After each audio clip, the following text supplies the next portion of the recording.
Today I'm going to be talking about scars. And the Bible verse I'm going to be using is found in John 20, verses 24 to 28. And I also will be sharing with you a story. John 20, verses 24 to 28 says, "Now Thomas, one of the 12, was not with the disciples when Jesus came. So the other disciples told him, 'We have seen the Lord.' But he said to them, 'Unless I see the nail marks on his hands and put my fingers where the nails were and put my hand into his side, I will not believe.' A week later, his disciples were in the house again, and Thomas was with them. Though the doors were locked, Jesus came and stood among them and said, 'Peace be with you.' Then he said to Thomas, 'Put your finger here. See my hands. Reach out your hand and put it into my side. Stop doubting and believe.' Thomas said to him, 'My Lord, my God.'" Now, I want to share with you also a story that we've seen many times on the internet. And it's about a boy and a reporter. And the reporter goes to Florida to interview this boy. This boy had a terrible accident and he wanted to hear his story. So he goes into the room where the boy is laying down on his bed with the blanket covered. And this boy starts telling his story.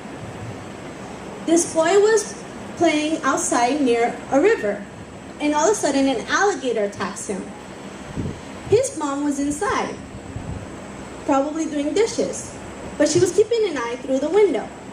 All of a sudden she hears him screaming, "Mom!" She goes running and she sees a terrible thing. The alligator grabbed him through his legs. And through all the commotion of trying to save her son, she pulled him and saved his life. Now the reporter kept on asking him different questions about this terrible event. And at the end of the interview he says, "Will you permit me to see your scars?" So he pulls away the blanket and he shows his legs where the alligator had him. And there are marks where his teeth were. But he tells the reporter, "These might be the ones you're interested in seeing, but the scars you should be looking at are another." And he pulls up his sleeve and he shows him the marks of the nails where his mom was grabbing him to save his life. Now, these two stories talk about unconditional love. But we also see that the two stories mention scars. These scars serve also another purpose, and it is to show us testimony. We all have scars. Some are physical and some are emotional. Some are big and some are small. But Jesus says to us 365 times in the Bible, "Do not fear." Our scars can make us or break us. But when we decide to let Jesus inside, He has the power to heal us. Scars can be a testimony that can bring others to Christ. In the story of the scars, the little boy's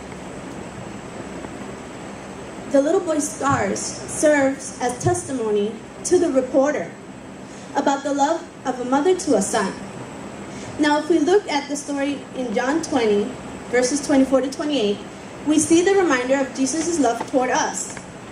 But that's not the only thing we can take from these few verses.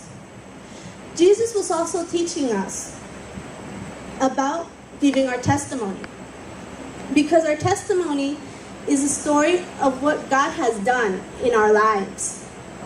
And with that, we can bless others or bring them to Christ. So, tonight, let us not fear. Let us be a blessing to others, to another person who might be going through something that is that in that moment they might need to hear and to get past those scars and to let Jesus inside. God bless you.